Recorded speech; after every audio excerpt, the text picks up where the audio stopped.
So here we are, getting ready for Almost Heaven Star Party 2023. And this is our introduction video. And what we're going to speak today on is the general areas that you need to know to come to the Almost Heaven Star Party. We're going to start with a couple of video overviews that Jeff Ball has done for us over the last couple of years. And then we're going to go through these additional things one by one: map and directions, check-in and field information, events and meals, weather and emergencies, and frequently asked questions. And then we'll end with a Q&A. And if we have time, we actually have a few more photos from the event over the last couple of years, as well as additional video from Jeff with shots he's taken from the area. I guess he probably has that. I think that's from the last year. So here we go. Without any further ado, we're going to play a video that Jeff did for us for an introduction last year. So here we go.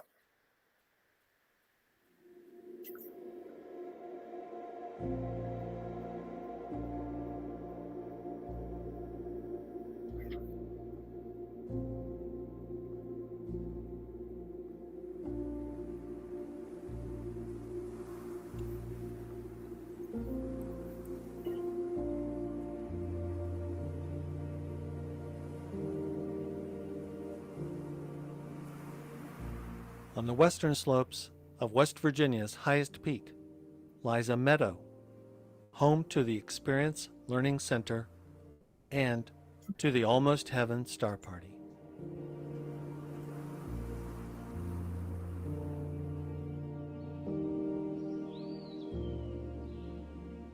The observing fields at Almost Heaven Star Party are at 4,000 feet above sea level.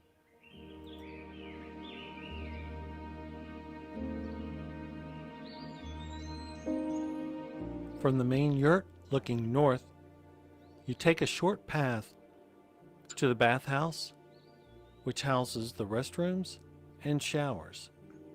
This is the brown shingled building.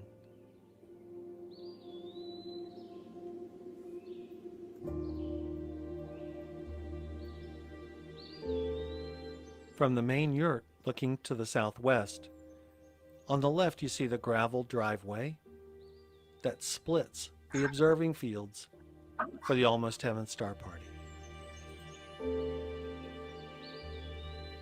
The circular concrete pad you see is a new outdoor yurt being constructed.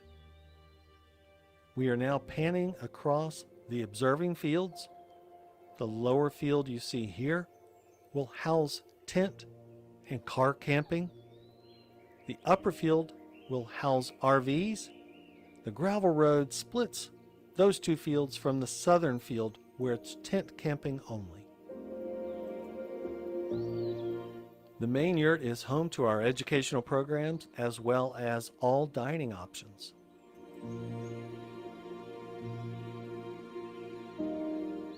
There will be no electricity on the field. You will have to provide your own. There will be recharging options near the main yurt.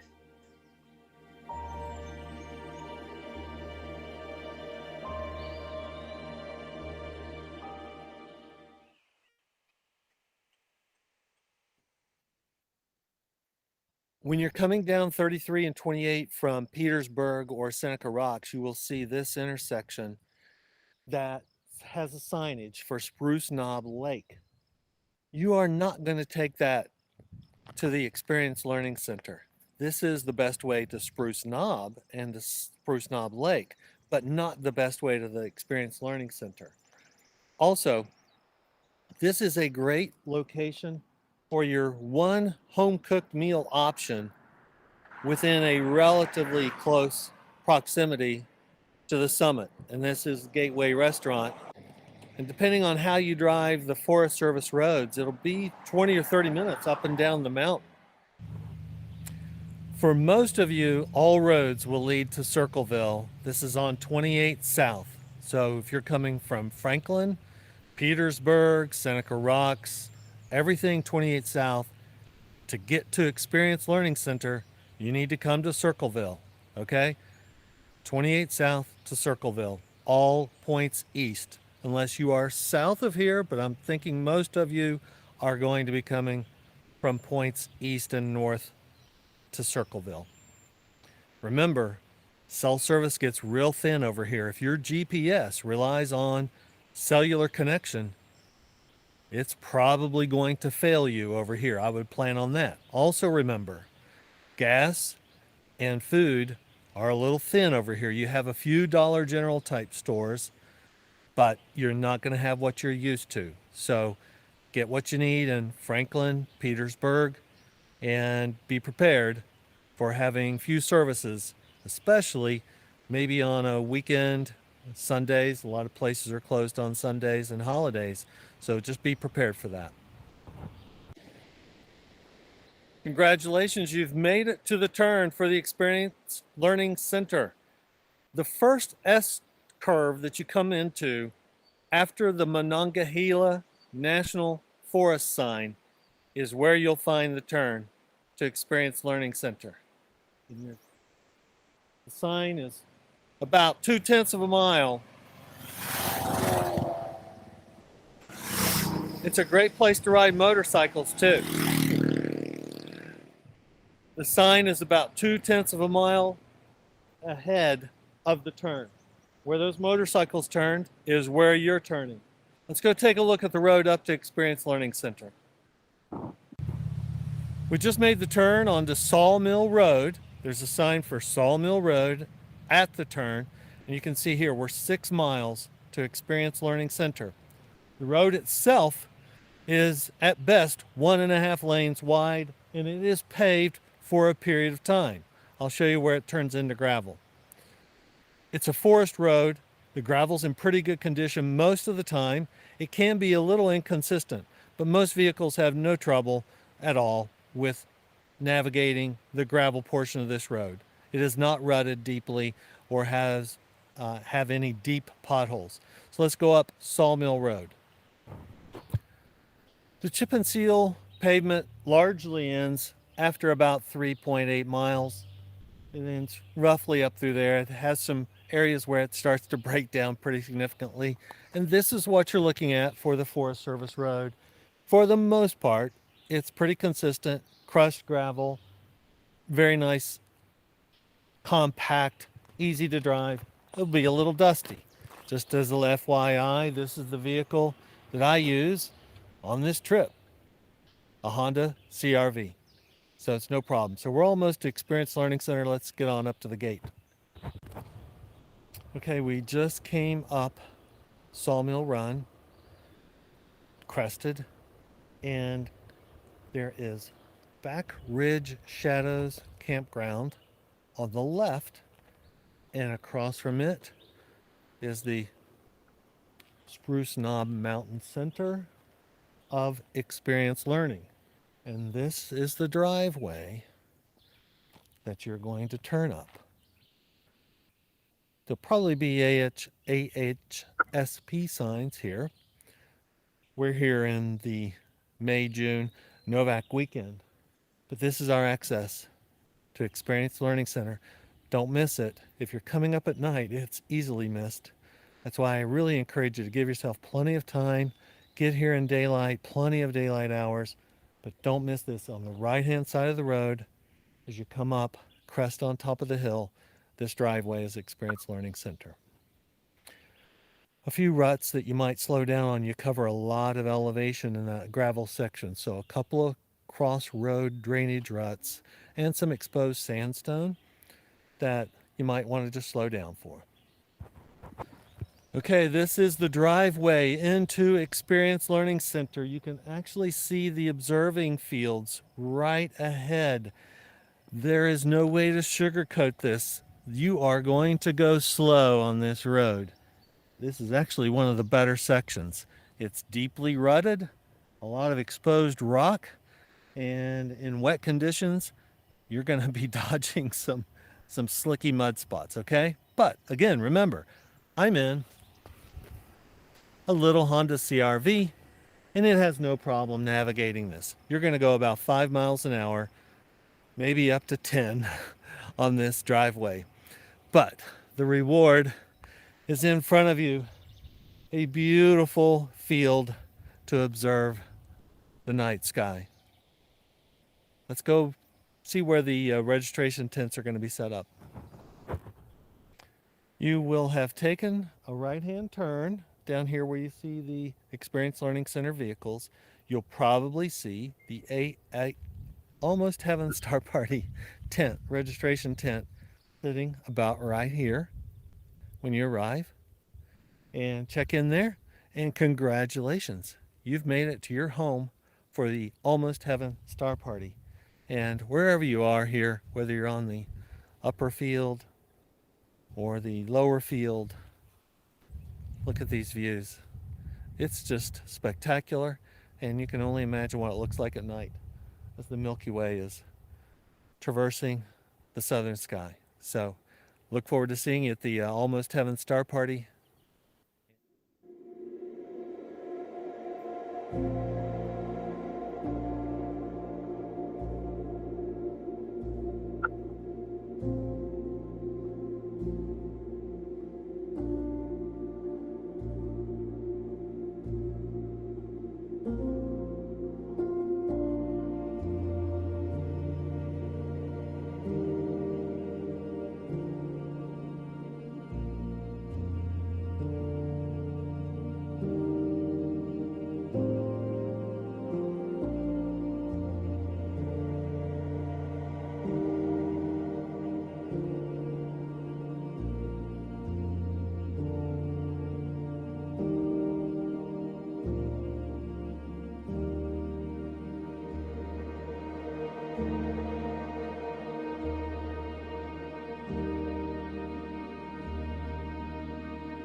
So that's a great introduction video that Jeff did for us a couple of years ago.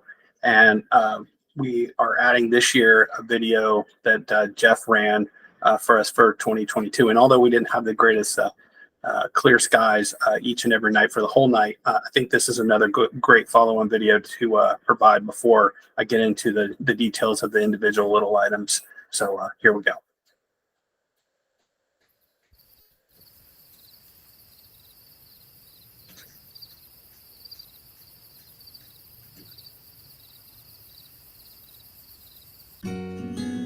It was glorious seeing astronomers and their gear on the fields at Experience Learning Center for the Almost Heaven Star Party 2022, another sold-out event and the first since 2019.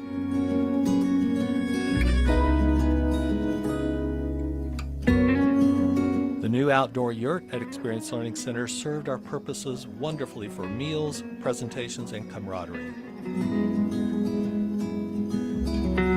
My next-door neighbor, Skip, provided wonderful views of the sun and night sky through the unique 7-inch astrophysics refractor.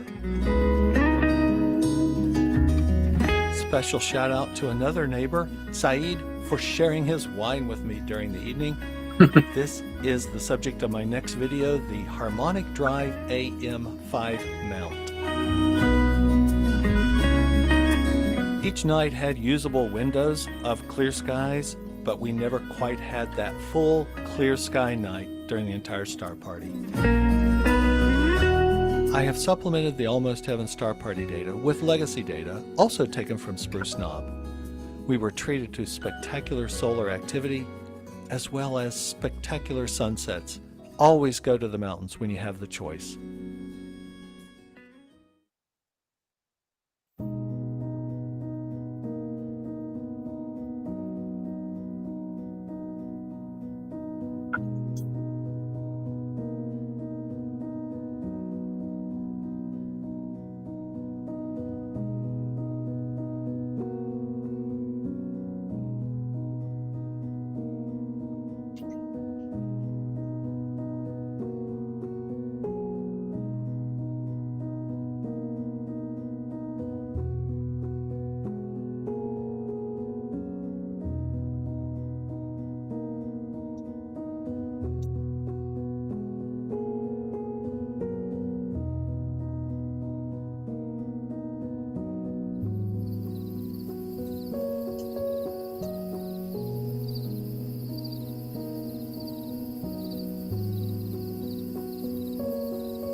Jeff just had to throw in a thunderstorm for us at the end there.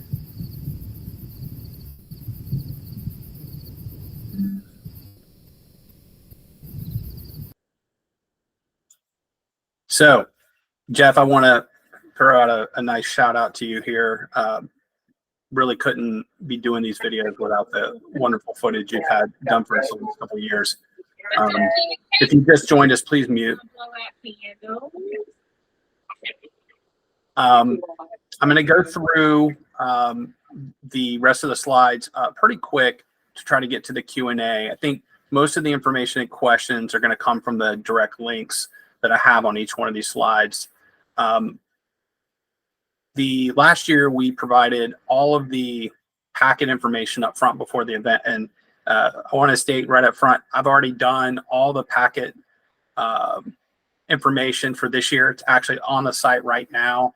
You can go to the website and print any and everything you need for coming to AHSP, and that's the welcome letter, the driving directions, the anything for that you need, emergency instructions, and I'm going to go through each of those things right now. So I just talked about the first bullet, and you know that's all there.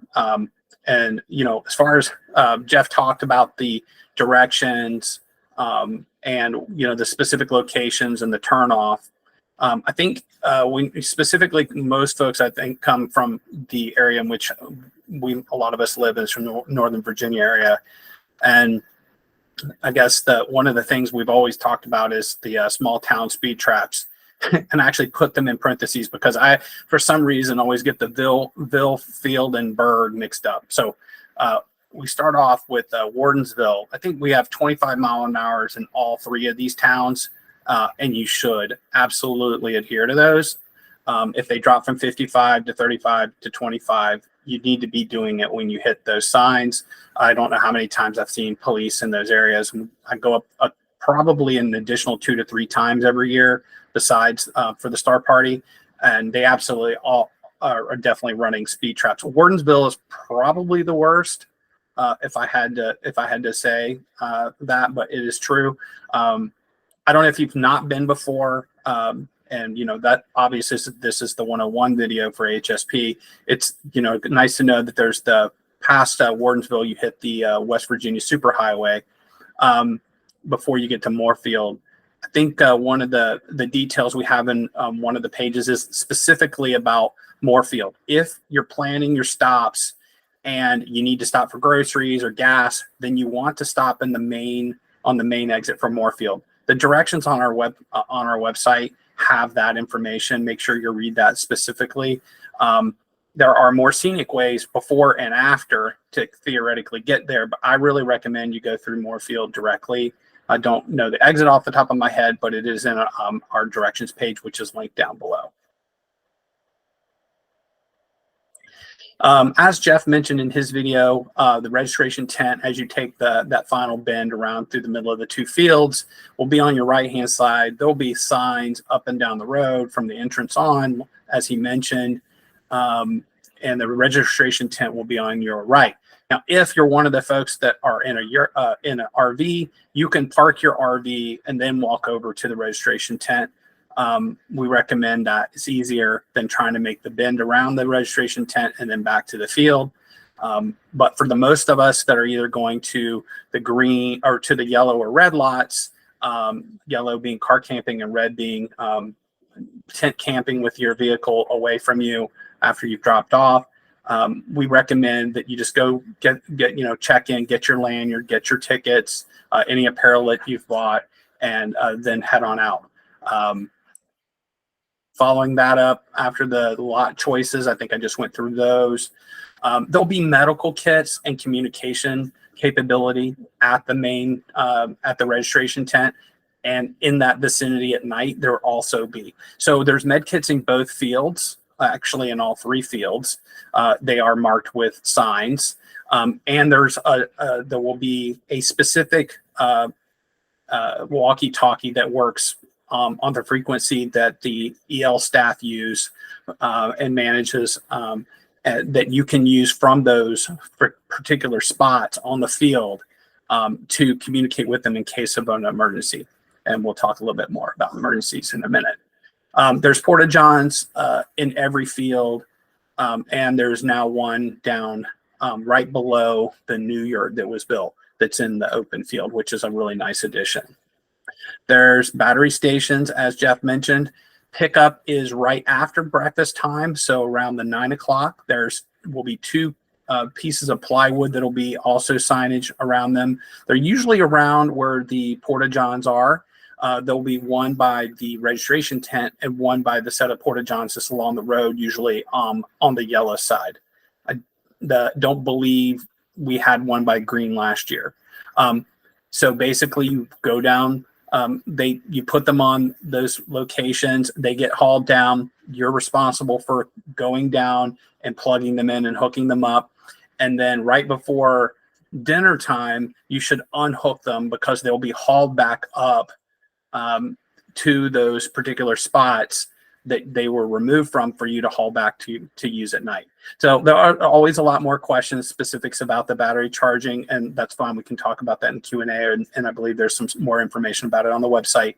But in general, it's right after breakfast, and make sure you're disconnecting before, and you have to hook it up, disconnect before dinner, and then they're hauled back right after dinner. That's the normal flow for that. Events and meals.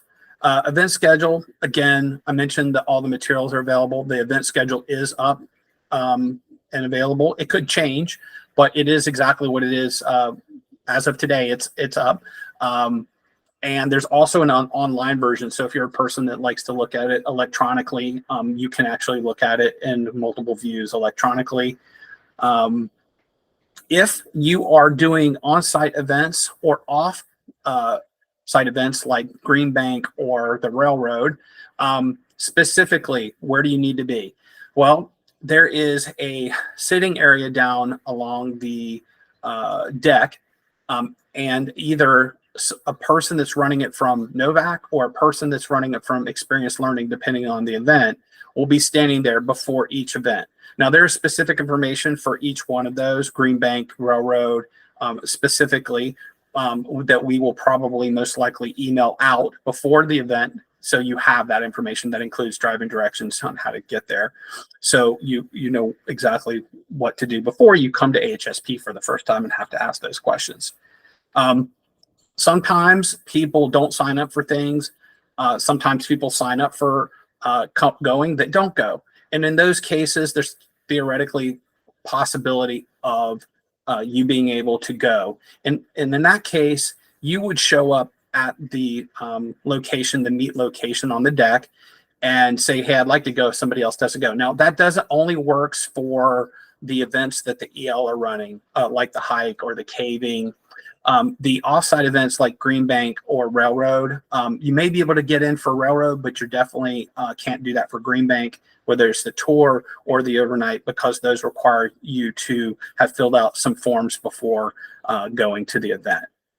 Carpool are on your own. Specifically for the Railroad and the Green Bank event, typically what happens is we always love to say carpool, but most cases people are driving in on their own. So if you need to plan to be able to get there on your own, if you know somebody that's going as well, then great, carpool. But I would not rely on needing a carpool to go, because it's really difficult for us to hook people up with that beforehand.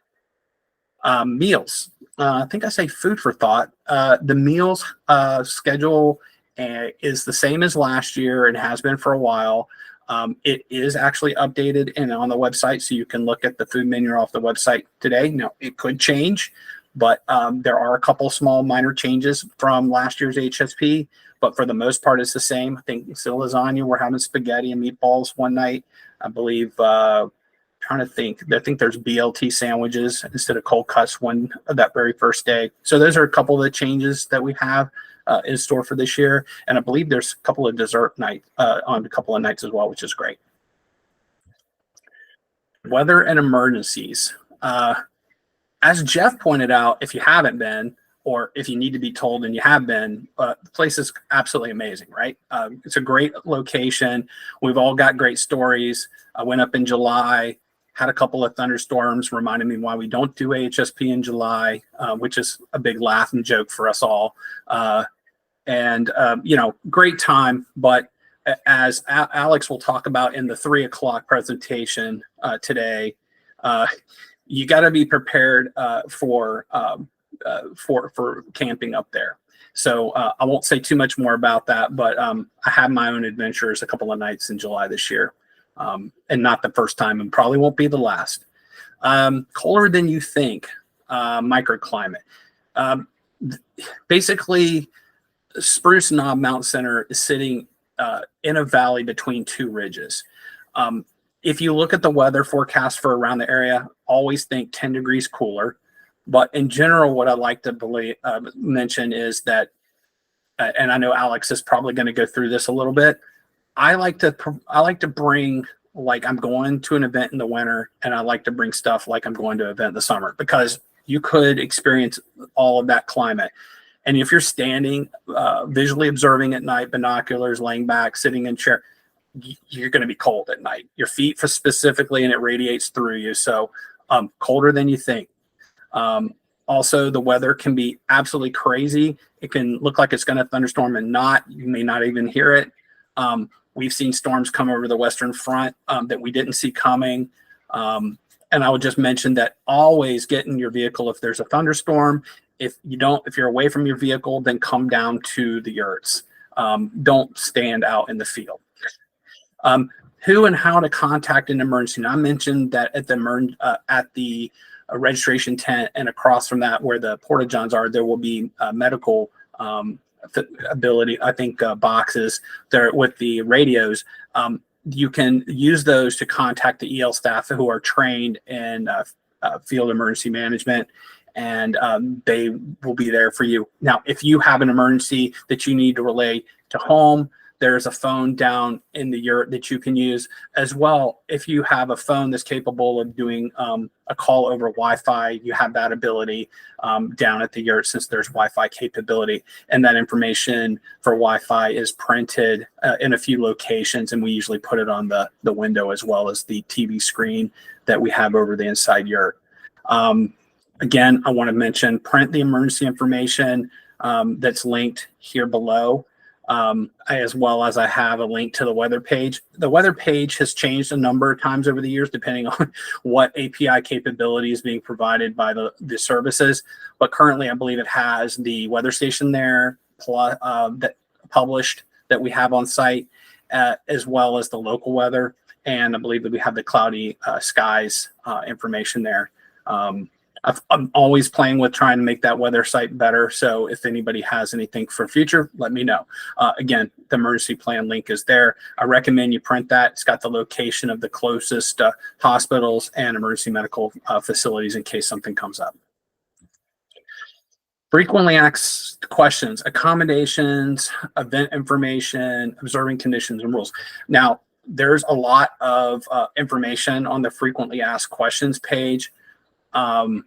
Accommodations, I think we talked about this, but we have basically took care of everybody that's asked for anything specifically for the event this year. So I don't think there's anything else, Andy, but you feel free to ask me questions or read what's on the page for that. Event information, it's all posted on the website, but there are some specific questions that you could get answered in the FAQ. And I guess the only other thing here would be the observing. Now, if you're new and you haven't been to AHSP, it's absolutely red lights only at night. If you have a vehicle that's newer that only has white lights, you need to figure out ways to deal with that beforehand. There are lots of ways you can deal with that. I replaced the LED bulbs in my car, for example, for the map lights at one point. I turn off my lights at night, so even if I open the doors, the lights don't come on. But I do know some trucks and newer vehicles have really difficult situations with that. Maybe it's best to bring that other vehicle that's older in that case. But make sure that you don't present any white light at night. I've heard people yell loud enough from one field to another in that situation. And it is funny, but it's not if they're making a long astrophotography run and that happens. Also, I will mention this. Keep your keys with you. I don't know how many times I've seen people unlock doors and set off alarms at night. Be very aware the first couple of nights of your car keys. It seems like that happens every year. That's always an interesting one. And then Jeff also talked about coming early for the event, especially haven't been before. You don't want to come up at dark. We actually close the gate at night when it's dark and clear. So basically, if you come up late, you will need to basically camp down at the bottom of the where the earth shelter is what they call the first set of buildings on the right-hand side when you come in past the gate, and then come up in the next morning to get your registration all settled. So I think that's the things I wanted to talk about on FAQ. And let's see what I got next. Q&A. So I am going to stop the presentation I'm doing really quick here, and I'm going to do Q&A. Now, you can put your hand up, and then we can take you off mute, and you can ask your question, or you can type your question in chat and ask. So let's do that. Any questions?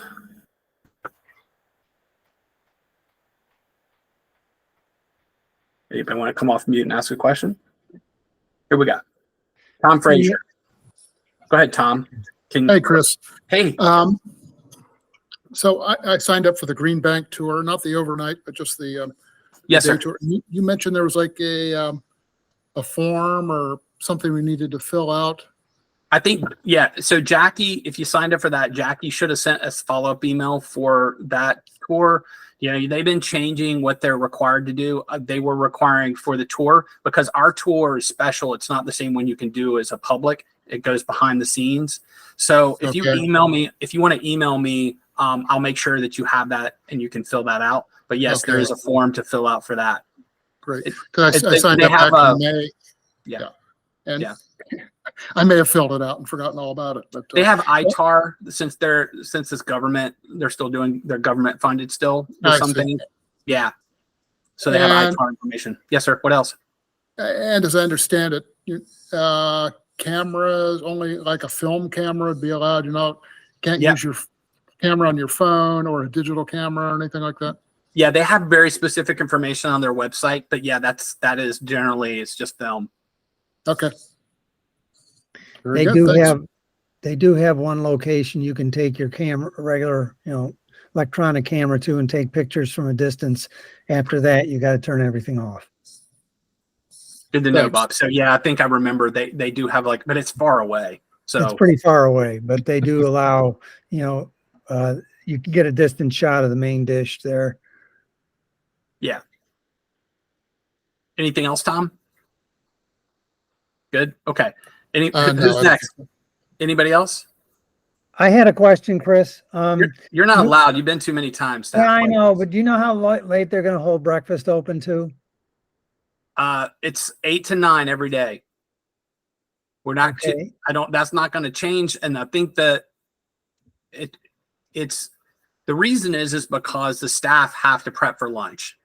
Ultimately, the breakfast is not going to be later. As much as people have asked over the years, it's one of the main reasons is it's just too condensed for them to prep for lunch and shut down breakfast.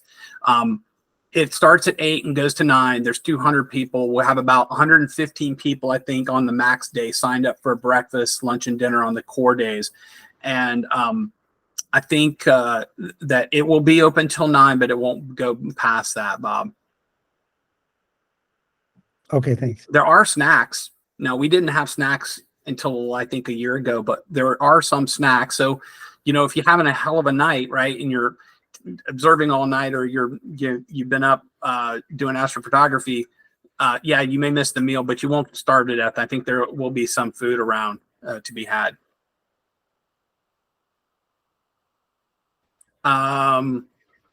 Any other questions? What do we got? Anybody? No, we're good. Okay.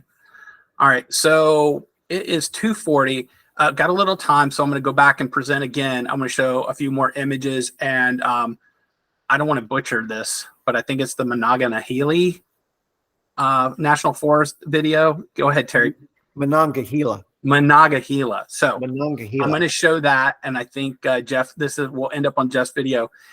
We'll have a short break, like I mentioned, at the end of this, and then we'll prep for Alex's talk. Now, I don't see Alex on. If Alex does not come on to present, then I will run his presentation from last year. It's worth saying, Chris, that was an outstanding presentation for showing people what to expect as they drive up to and get up on the mountain at AHSP. So be sure to make sure that he knows how much we appreciate it. Oh, yeah. So here's a few photos we have from last year or last few years. Jeff, do you remember when this one was? No, maybe not. Maybe on mute. This is a few years ago for sure. And then Sean, I think Sean took this back about 5-6 years ago. Fantastic shot.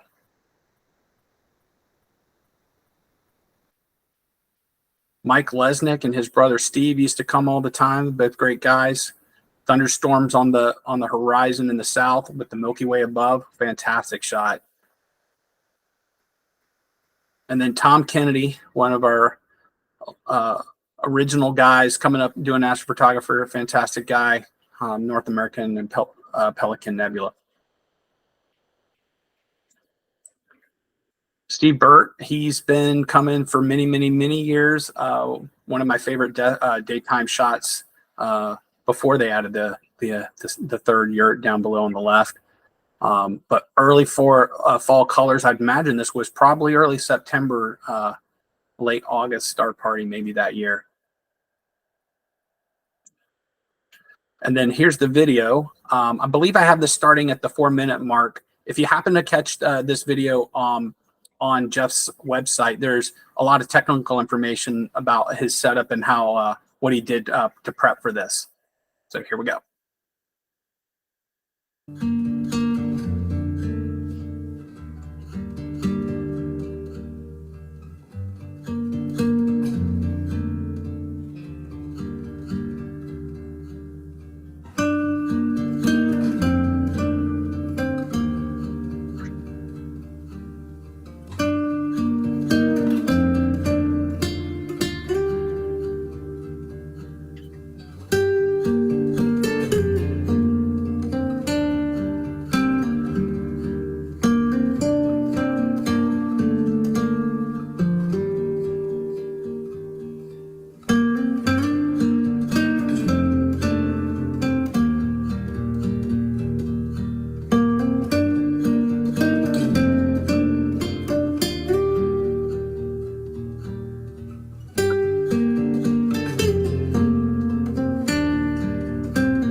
So that is the end of my presentation today, and I'm going to stop the recording and we will start with a break, and we'll pick back up at 3 o'clock.